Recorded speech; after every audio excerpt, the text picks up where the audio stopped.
నియోజకవర్గ నిధులు కొట్లాడైనా సరే తెచ్చుకుంటానంటున్నారు జడ్చర్ల ఎమ్మెల్యే అనిరుద్ రెడ్డి. పార్టీకి వ్యతిరేకం కాదు, సపోర్ట్ చేస్తూనే నిధుల కోసం తిరగబడతానంటున్నారు ఆయన. మరింత సమాచారం మా కరెస్పాండెంట్ శివకుమార్ అందిస్తారు.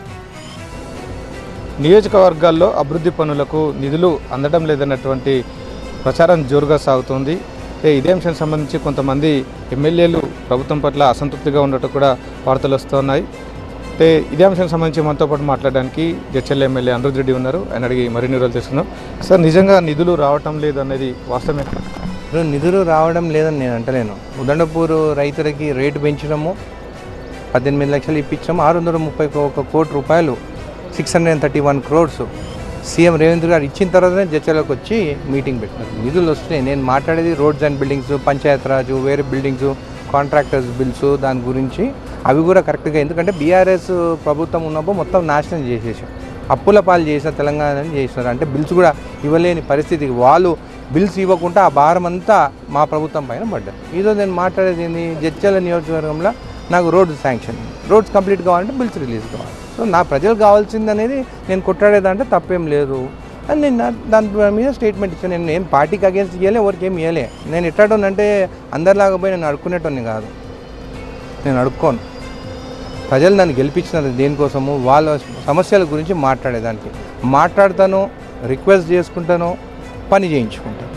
ఫస్ట్ టైం రిక్వెస్ట్ చేస్తాను, సెకండ్ టైం రిక్వెస్ట్ చేస్తాను. అందరు తెలుసు జడ్చర్ల, మూడోసారి తిరగబడతాను. అది నా నేచర్. మమ్మల్ని గెలిపించిన ప్రజల కోసం కూడా వాళ్ళకి ఏవేవి ఇబ్బందులు ఉన్నా కానీ కూడా దానికోసం కొట్టాడే అయినా కానీ తెచ్చుకునేదానికి సిద్ధంగా ఉన్నాం మేము.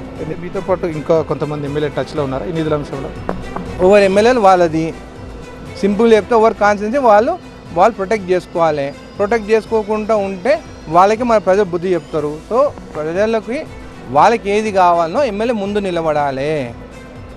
నేను నా పార్టీకి అపోజిషన్ కాదు, నా పార్టీకి నేను సపోర్టు. ఉన్న మినిస్టర్లు అందరూ కూడా నా సపోర్ట్ ఉంది. ఎవరు ఫోన్ చేసినా రెస్పాన్స్ ఉంటుంది. అదేవిధంగా ఈ ఫైనాన్షియల్ క్రైసిస్ నుంచి వచ్చి నిధులు వాళ్ళకి ఎట్లా ఇవ్వాలి, ఎట్లా డెవలప్ చేయాలని నేను మాట్లాడుతున్నాను. ఇంకొక అంశం, చైర్మన్ల విషయంలో కూడా, నామినేటెడ్ పదవుల విషయంలో కూడా పదవులు అయిపోతూ ఉన్నాయి. దాని గురించి కూడా నియోజకవర్గాల్లో కొంత అలజడి నడుస్తుంది అన్నటువంటి అంశం కూడా చెప్తా ఉన్నారు. ఇటువంటిది ఏమన్నా ఇప్పుడు ఏది ఉన్నా కానీ చైర్మన్ పోస్టులు కానీ ఇలాంటి డిసిషన్స్ అంతా మా సీఎం రేవంత్ రెడ్డి గారు, అదేవిధంగా పీసీసీ ప్రెసిడెంట్ గారు, కొంతమంది మంత్రులు, మా ఏఐసీసీ ఇన్ఛార్జ్, వీళ్ళందరూ ప్రపోజల్ మా ఏఐసీసీ ప్రెసిడెంట్ ఖర్గే గారికి, అదేవిధంగా రాహుల్ గాంధీ గారికి, వాళ్ళకి అందరూ ప్రపోజల్ పెడతారు. చాలామంది మీడియాలో వేస్తారు, వీళ్ళకి వస్తలేవు, వీళ్ళది అయిపోయింది, పని అయిపోయిందని అంటున్నారు. మా చైర్మన్ ఎవరైతే ఇంతవరకు ఇప్పుడు ఉన్నారో వాళ్ళందరూ స్ట్రాంగ్ చైర్మన్స్, ఎమ్మెల్యే టికెట్స్ అడిగిన వాళ్ళు, కాంగ్రెస్ పార్టీకి పనిచేసిన వాళ్ళు.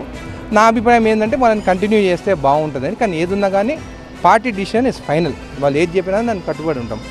కొంతమంది వాళ్ళే అడుగురు అంటున్నారు, కొంతమంది పబ్లిక్ కూడా అంటారు. మరి చైర్మన్ అనేది ఎందుకు 2 ఏళ్ళే వాళ్ళ కాలం, మళ్ళీ మినిస్టర్లు కూడా మార్చవచ్చు కదా, 2 ఏళ్ళు అయినాక కొత్త మినిస్టర్లను కూడా తీసుకురావచ్చు కదా అని కూడా అంటున్నారు. సో అది నేను అంటలేను, పబ్లిక్ అంటున్నారు. సో పబ్లిక్ అనేది నేను మాట్లాడతాను, వాళ్ళు ఏది అనుకున్నారో మాట్లాడతాను. నేనేం మార్చు అని అంటలేను. నేను అట్లా మాట్లాడుతున్నారు. ఇట్లా మార్చేటప్పుడు అట్లా కూడా మార్చవచ్చు కదా, యంగ్స్టర్స్ కూడా ఉన్నారు కదా. జడ్చర్ల ప్రజలకు సంబంధించినటువంటి అభివృద్ధి పనుల విషయంలో ఇక్కడ రాజీ పడే ప్రసక్తి అయితే లేదని ఎమ్మెల్యే అనిరుద్ రెడ్డి అయితే చెప్తున్నారు. అలాగే చైర్మన్లు కావచ్చు, ఇటువంటి అంశాల్లో కూడా అధిష్టానం దృష్టికి కొన్ని అభిప్రాయాలను కూడా తీసుకెళ్తానని చెప్తున్నారు. కెమెరా పర్సన్ అంజితో శివకుమార్, TV9 జడ్చర్ల నుంచి.